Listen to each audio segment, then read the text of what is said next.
All right. Hello, everyone. Impromptu Live, Brian, City of the Immaculata on Patreon. I'm at a little bit of a crossroads, and I'm going to need your guys' opinions, especially, particularly, I should say, the opinions of, before we get started today, of those who are actually paying members of the channel, because you guys are the ones who make this possible now for me to do, even just to justify taking a little bit of time to do a live. So for those of you that are paying members, I have a question for you.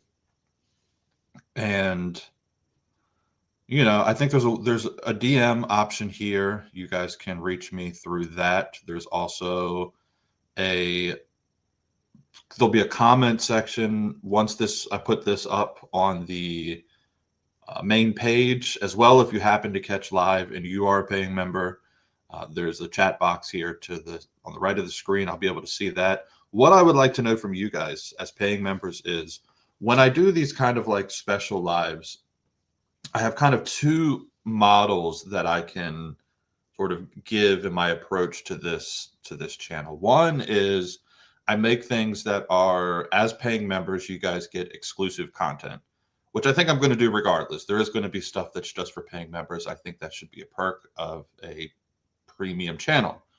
But the other thing is, and that's another model of doing things, is by you guys who are generous enough to give me money weekly to make this possible, monthly, I should say, rather. It makes it to where I can present these things for free for other people, at least here on Patreon. So it's more like you guys are helping to sort of like subsidize the channel for the content to get out to like a little bit of a wider group of people. So I'm going to kind of leave that in your guys' court. I don't really have a strong opinion about it. I think my inclination is to say I have a group of core people that help me maintain the channel, operate the channel. You guys are the paying members. And then as long as you're like a member here on Patreon, I'll try to make, like, say, a live like this available to everybody, unless it's like something that I really want to make exclusive to just those of you that are paying members. But if you have thoughts on that, if you have opinions, let me know.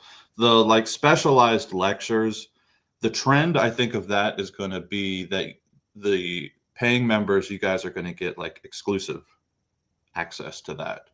And then over time, I will eventually put it out for the free tier members, and then maybe eventually it'll make its way over to YouTube. Now, lives like this is impromptu. I don't really have notes for this, so it may not make it at all over to YouTube. We'll just have to wait and see about that.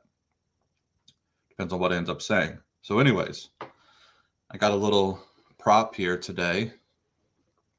Basket of flowers. We had some guests come over last night for dinner, and they brought us a nice little basket of flowers. Isn't that cool?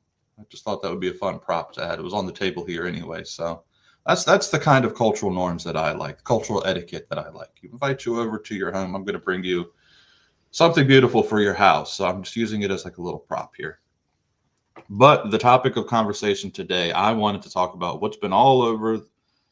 It's been on political sphere, it's been on Catholic sphere, it's been everywhere, and that's this discussion of the Groypers and Nick Fuentes in particular. Now, full disclosure, I have noticed very early on in my doing this City of the Immaculata channel, that I had a lot of young men that were fans of my channel. I would dare say a majority, at least in terms of what the analytics show me, are among this young demographic of men. And not long, I think there was a few people that gave me shout out very early on, and I'm very like grateful for that. And two in particular were among this young group of men. And then as some of their followers, I guess, through their recommendation started following me, I started hearing this word Groyper. And I'm over the 35 mark, right? Once you're over 35, anything that's happening in the younger culture, unless it somehow trickles up to the mainstream, you're never gonna, you got so much going on in life, you don't really hear about that stuff, you don't know about it. So I didn't know what Groypers were. I just kept hearing about them. Several very prominent Groypers began giving me shout outs. And by and large, I was perfectly fine with them.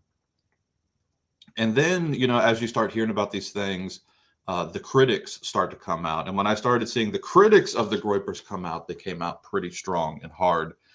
And when I started to look into why they were criticizing the Groypers, it's like, oh, okay.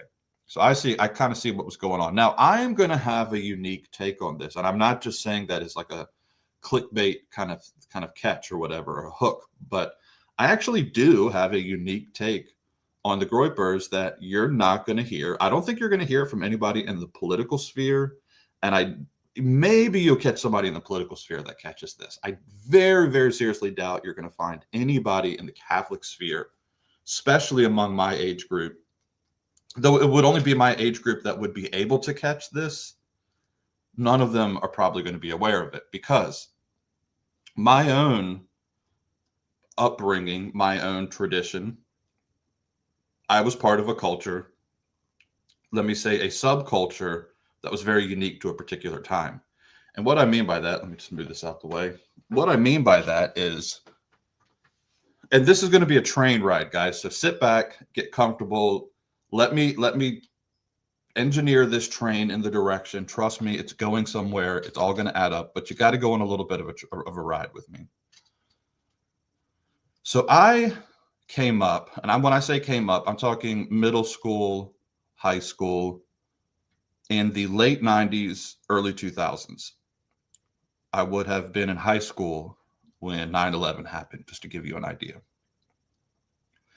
And where I came up was actually in central Virginia, Richmond, Virginia. And in this city that I grew up in, we had a little bit of a subculture.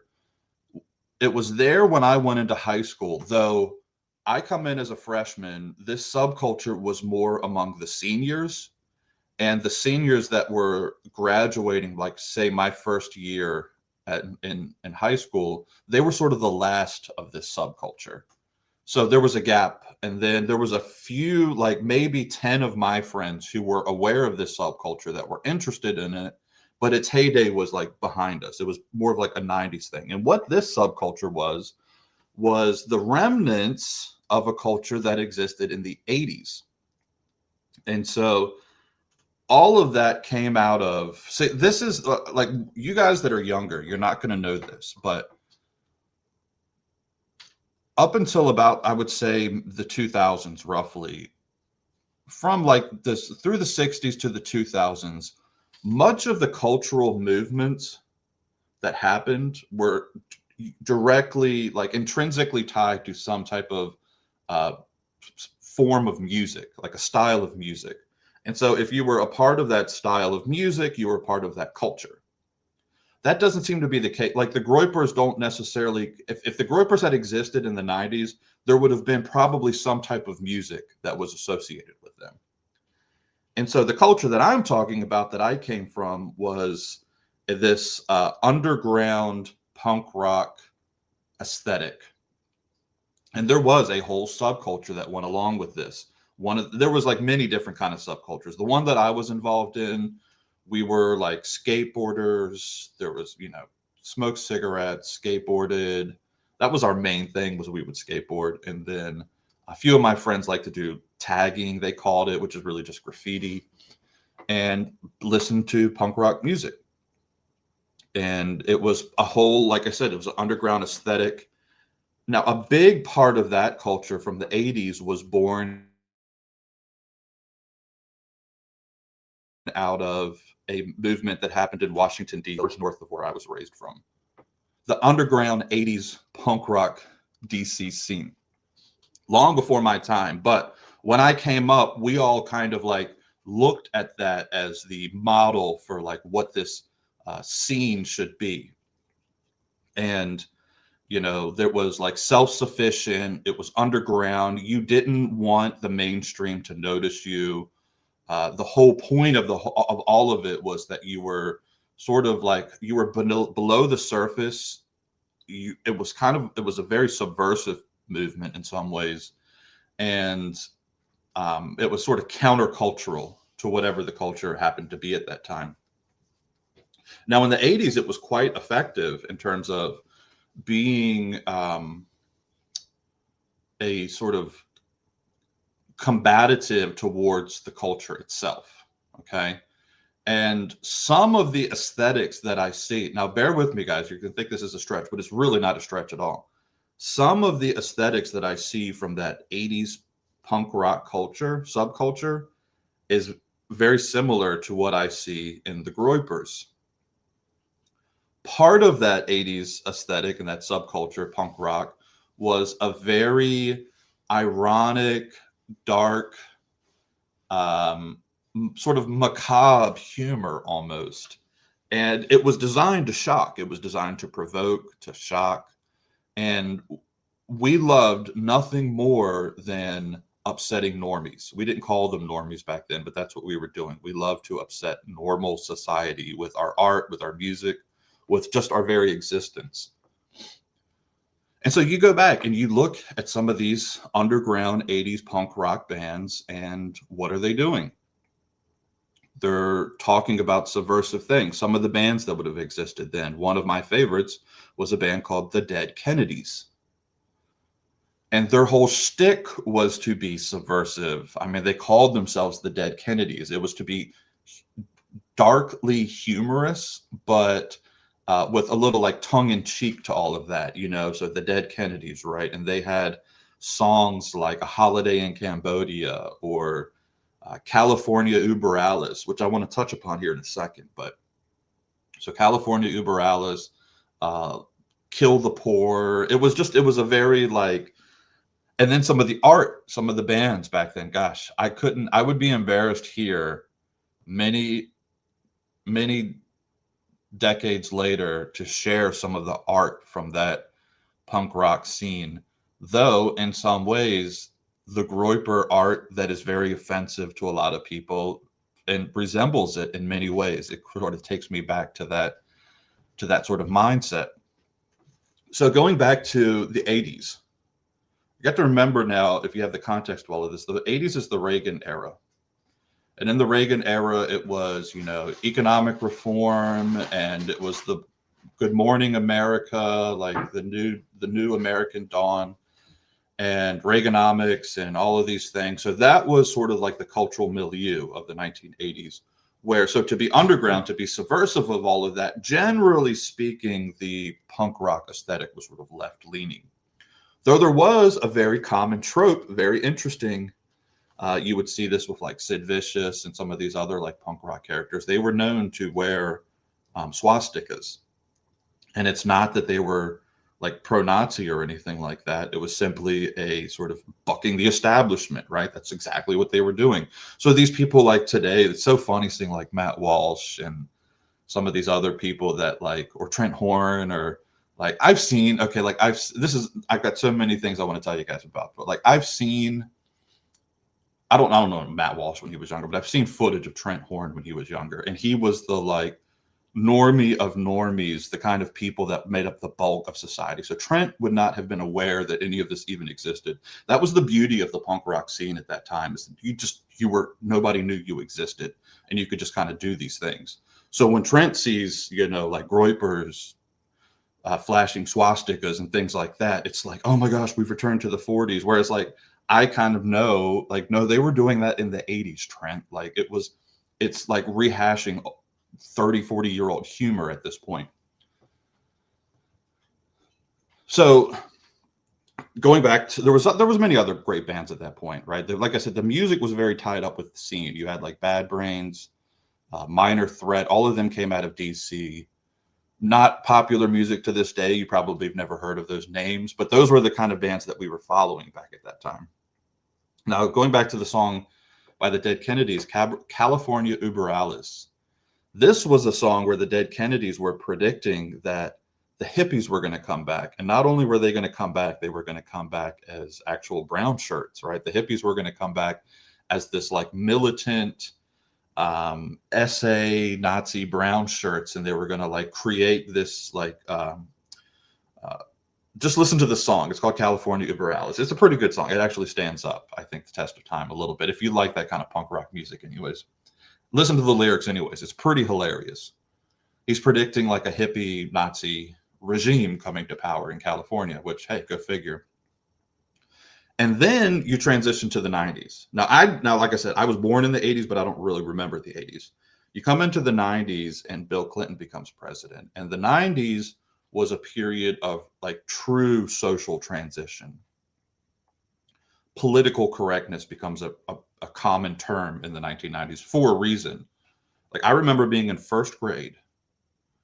This would have been after Clinton was president, first grade.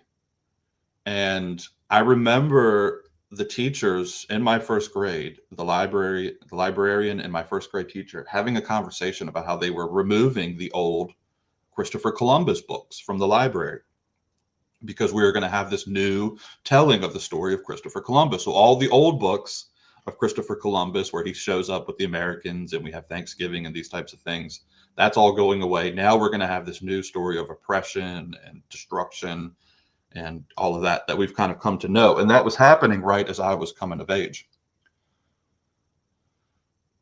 And then, of course, as far as the music industry in those days was always looking for a way to make a buck. And they never really knew what to do with this underground scene. And the underground scene didn't really need the music industry because it was sort of self-propelled. It was super fascinating, like the business model that underground punk rock scene worked off of, because like some of you people might remember in the late 90s, 2000s, there was a store called Hot Topic. And that was these people, the corporate side of things, attempting to make money off of this like underground culture. But we all kind of like, everybody that knew anything like laughed at kids that shopped at Hot Topic.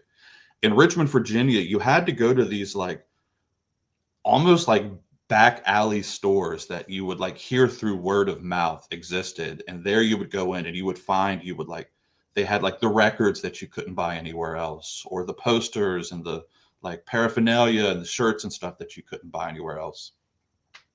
And that was like, it was, like I said, it was totally underground. They sort of thrived on that. Now, by the time that, again, I came of age, somehow I got interested in all of that. I was always kind of a searcher and a seeker. So even though it was sort of going away, in the 90s, it trickled down, that DC scene trickled down into Richmond, Virginia. And there was a period called RVA Punk Nation. And this was like mid to late 90s. All of these local bands in Richmond, Virginia. It was a fantastic scene. I was super I knew some of those people. They were all older than me. But you look up some of those old bands from those days, I think you could still find some of that stuff on the internet. It was a band called Action Patrol, Inquisition. They all still hold up pretty well as far as like the music goes. So that was the scene like that I was kind of coming up in. And you sort of assume when you're 16, 17 years old that this stuff is going to last forever. Little do we know that it was all sort of fading away. So that subversive scene from the 80s gets corporatized in the 1990s. Big, large bands like Nirvana and stuff, which was originally from the underground scene in Seattle, not the East Coast, but they make it big. The whole thing explodes, and you kind of lose the whole aesthetic of the entire thing. And when you lose the aesthetic, you lose the edge of it, because everything in the 90s became like, we can't offend anybody. Now we're all politically correct. And that whole 80s aesthetic was just about gone, except for the few residual young people like myself who liked it. So that's what I came up in. And that's what I knew. That's what I was interested in. And I like the subversion of it all. But you got to remember something. By and large, there was no subversive right wing side to any of that. 1980s, by and large, was the dominant cultural force was the Reagan Knights. And so to be subversive was to subvert against that. And the majority of those bands were left leaning. It was just just what it was. I can't think of one that maybe like Black Flag or something maybe had like a little bit of a right leaning side to it. But even then, it was more libertarian than anything. 90s, same thing. All of the stuff was, anything that was of, even in terms of like what made it to the top, was all pretty socially liberal.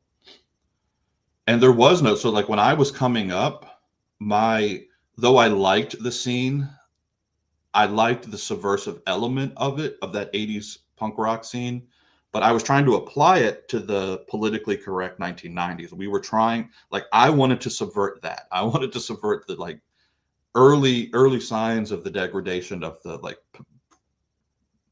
post Clintonian world of the late 1990s coming into the 2000s. Nobody, of course, all of my friends. I've had a few friends since then. I had one friend, he's on Facebook. He's like coming around to where I was in like 2005 or 6. Like he's finally kind of becoming a little bit more right wing, but it's, I guess better late than never. But, anyways, I was politically in my mind always more right leaning. And I saw the writing on the wall. Most of my friends were left leaning, and they still like I said, you're raised in this kind of stuff. They didn't have the full context of like the 1980s are gone, folks. Like they're gone. They're in the past. We're living in the 2000s now. And basically your side won. Like the liberals won. They own, I get, yes, Bush is in office. He barely got into office. They're not really popular. And all of my friends, and the Bush actually gave my friends like a target to kind of pretend like we were still back in the Reagan era.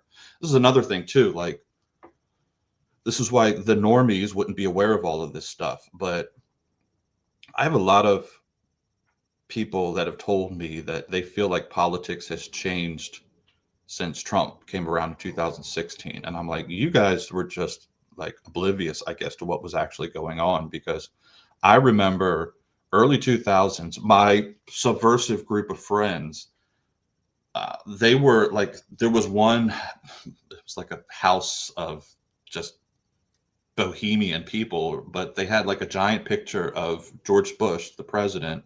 And it was like he was drawn over. He had like, they gave him a Hitler mustache, and they would play darts with his face.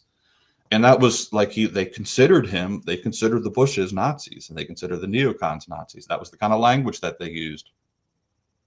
So all of that stuff, like that stuff was going on. It was bubbling under the surface way back then.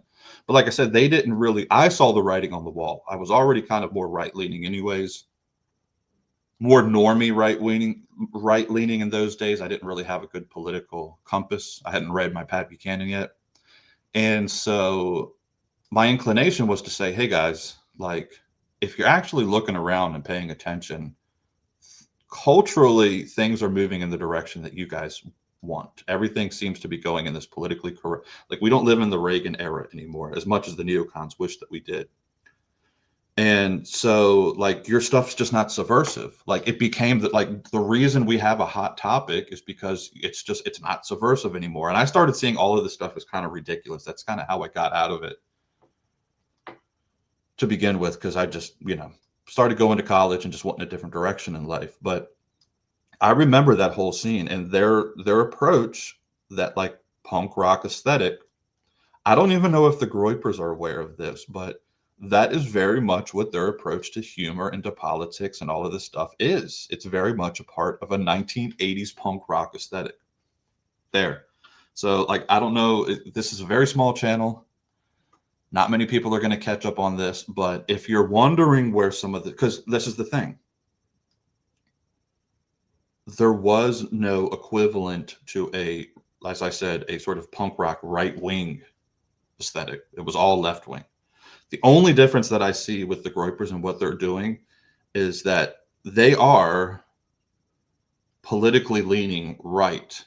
But the predominant culture, the culture that they're raised in, that they're trying to subvert, that they're trying to attack with this sort of sardonic, ironic, dark humor, is a progressive liberal culture. That's the norms of society now. Look at where we are in the year 2025. And so, in order to have that punk rock aesthetic, what do? You attack the things that aren't supposed to be attacked. Or you like wear the signia that's not supposed to be worn. Sid Vicious wearing a swastika in the 1980s, right? Like that's what it was. That's what they did. That's what the Groypers are doing. It's nothing new. But the thing is now, maybe if this had happened 20 years ago, nobody would have noticed the Groypers. It would have been just a subversive underground movement. Now people are noticing because social media shares all of this stuff. But the normies are my absolute favorite, right? Trent Horn, Matt Walsh, Rod Dreher, these guys, Cale Zeldin, all of these guys, these like men my age that are like freaking out over the Groypers online. They were just giving it away what they were when they were teens. Look, the majority of people in the late 90s and 2000s, they had no idea that this subculture existed. And that's the way we liked it. Trent Horn and those guys, they were wearing their polo shirts. They were driving Saabs. They were listening to Dave Matthews Band. They were part of like the norm of society. So they wouldn't have been aware of any of that stuff. That's why today they're freaking out. Though reality is all of this stuff existed this whole time right under their very nose. I don't think it really survived, after my generation. Like I said, the last of the RVA scene, RVA punk nation scene, I think that all died out in the early 2000s, because when I came up in school, like I said, freshman, the last of the good bands were in senior year of high school, and then they all went on, and my generation, there wasn't enough of us. We tried to start bands, but it didn't really go anywhere. And we also we weren't I think part of it was, and this is why I said it looks like the writing on the wall, it was no longer subversive. What had been subversive in the 1980s and the late 1990s was not subversive anymore. So it doesn't work, right? Like it wasn't working anymore. What was subversive, and a lot of your normies won't point this out, but what was subversive and what in some ways maybe kind of reflects a little bit of where all of this was going was, again, in those days, everything was tied to a music scene, a specific style of music. The like gangster rap scene of the late 90s started in the early 90s, but really came to its own. These were the guys that okay, in the politically correct era, you couldn't say these things, you couldn't talk about these things, but the gangsters in LA and Compton or New York, they were given the white liberals gave them license to sing about whatever they wanted to sing about. And what were they singing about? They were singing about violence, guns, corruption of the police. Like they were singing about like kind of subversive stuff. And lo and behold, by the mid to late 90s, what kind of gains prominence? Because young men are always looking to kind of buck against the system if they can, especially if the system's super corrupt, which it was. And so if you really, if you think anything that the Groypers say are offensive or bad, I've got a challenge for you, oh ye normie Catholic out there. And only do this if you're really feeling like the Groypers are the end of the world and this is something new and we've never seen this before. I challenge you, normie Catholic out there, go back, pick up Eminem, the rap artist Eminem. His first album is called The Slim Shady something. The very first song is called My Name Is. You don't have to go far into that album, because like I said, by the late 90s, that was the subversive stuff. Listen to the lyrics of those songs. If you doubt me for a second that there has not been this kind of subversion taking place long before the Groypers just happened to be doing it, and they happen to be right wing. But if you doubt me one bit, now I'm going to tell you, to To protect your virgin ears, you probably don't want to go back and listen to Eminem's first album, because it is unbelievably subversive and vile, and the humor is super dark. He's joking about assault, he's joking about violence, he's joking about everything that you're not supposed to, taking drugs, about everything that you're not supposed to joke about. That's what he kind of threw everything at the wall. And honestly, that album, that very first song, but the whole entire album, anything that the Groypers do as dark humor, talking about, Hitler's based or whatever, pales in comparison to what you're going to hear on that album from Eminem. So that's my challenge to you guys. And again, I'm not excusing maybe some of the like more. Uh, the Groypers aren't necessarily a Catholic movement, anyways, though there are many Catholics among them. All I'm saying is that young people, especially when you present them with a society that's not just and that's not good, they're going to search out for subversive things. And you, as an adult, don't get to pick what is this. Well, you do get to pick what the subversive thing is, because you, as an adult, are going to have this laundry list of things that are acceptable. And, when we were coming up, it was subversive to, I don't know, it was some, like, let's just go back to the 80s, early 90s, right? It was subversive to kind of mock and pick on Christians. That was still a subversive thing to do. That's no longer the case anymore. Like, Christians are fair game as far as normal cultural norms go. Christians have been fair game for a long time. So for somebody to come out and make some daring film talking about the evils of Christianity, like, you're not being subversive anymore. You're just doing what everybody else is doing. But you know what is subversive? There's a group out there that you're not allowed to talk about. We as adults, we the grown-ups, have put these barriers on society. Young people see what's outside of that barrier that we say, don't talk about that. What do you think they're going to go for? The smart ones, the ones that are like paying attention to these things, are going to go for those very things. It's what we did. And I'm sorry if you're like a Catholic normie and you lived in a little bubble your whole life. Okay, more power to you, but some of us came from the real world. And like I said, I've expressed it on this channel many different times. I drank from the secular well. I was aware of all of these things. I was aware of like what was going on below the surface of the culture. And yeah, none of this stuff with if anything, I look at the stuff that the Groypers are doing and I go, that's kind of tame. There's not much to that, right? It's a little bit tame. Oh, ha, ha, ha. Like they put up a swastika or whatever, or it's this image of a frog murdering somebody. Go back and look at the art, punk rock aesthetic art from the 1980s, and tell me which one is worse. All right. We want to like wag our fingers at young people today. Tell me which one is worse. So that's my take on all of this. I'm going to end it there.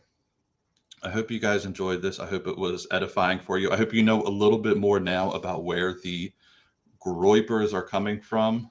And Nick Fuentes is just kind of an articulate voice for that group of people. And honestly, these groups, whether you realize it or not, have existed under your very nose for a very long time.